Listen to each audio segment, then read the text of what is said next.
Good morning. Morning sir. இன்னைக்கு slot பார்த்தீங்கன்னா வந்து குவாலிட்டி இஸ் யுவர் ஐடென்டிட்டி. ரொம்ப ஒரு உன்னதமான தலைப்பு. குவாலிட்டி தான் உங்களுடைய அடையாளம், உங்களுடைய குணம் தான் உங்கள் அடையாளம். ஸோ இது ஒரு 7 பாயிண்ட் வந்து நம்ம கொடுத்துருக்கோம். இந்த 7 பாயிண்ட்டுமே வந்து சிஎன்ஏன்னு கிடையாது, உங்கள் வாழ்க்கையில் நீங்கள் சக்ஸஸ் ஆகிறதுக்கு, உங்கள் பிஸ்னஸ் நீங்கள் சக்ஸஸ் ஆகிறதுக்கான முக்கியமான பாயிண்ட்டாக இருக்கும். கவனிங்க. அடையாளம்னா என்ன சார்? ஃபார் எக்ஸாம்பிள் உருவ அடையாளங்கள் இருக்கு இல்லையா? நம்ம என்ன சொல்லுவோம் ஜென்ரலாக, அவர் கொஞ்சம் குண்டாக இருப்பார், உயரமாக இருப்பார், அவங்க கொஞ்சம் சிவப்பாக இருப்பாங்க. இப்படி உருவங்களில் வர்றது அடையாளம் கிடையாதுங்க.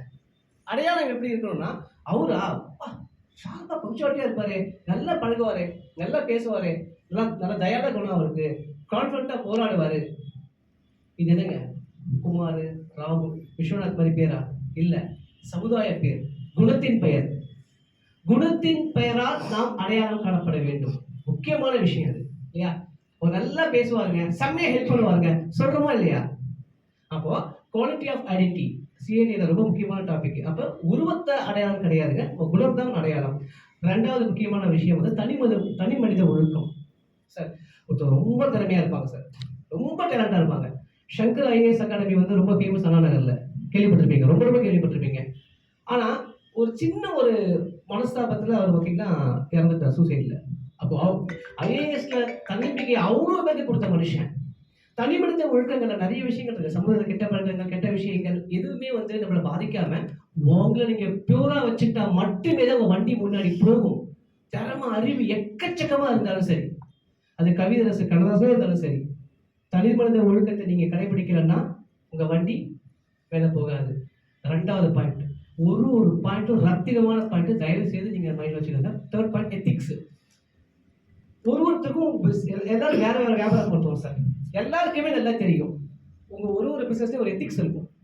இதை கிராஸ் பண்ணி போக கூடாதுன்னு அதை நான் சொல்லணும்னு அவசியம் இல்லை. கன்ஸ்ட்ரக்ஷன் பண்றோம், இன்சூரன்ஸ் பண்றோம், நம்ம லேண்டு பண்றோம், நிறைய பண்றோம்.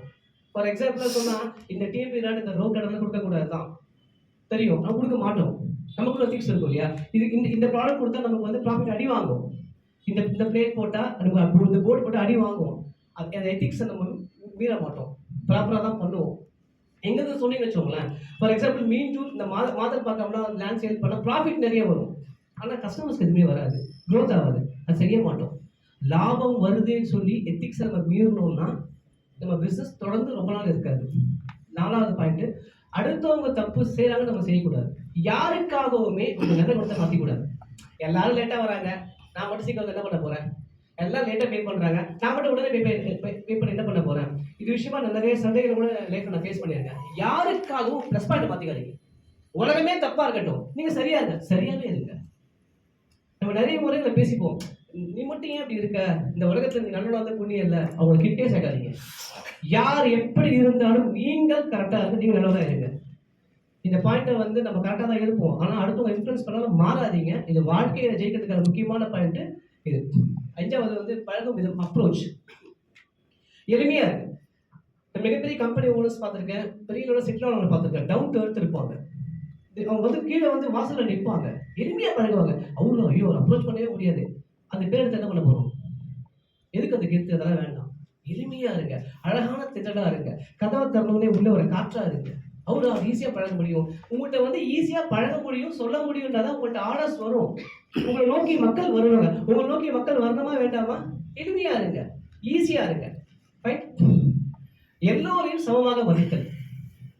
சார் ஒரு ஒட்டுமொத்த ஒரு 1300 குரல்ல இருக்க எல்லா பாயிண்ட்ஸுமே இந்த 7 பாயிண்ட்ல இருக்கு சார்.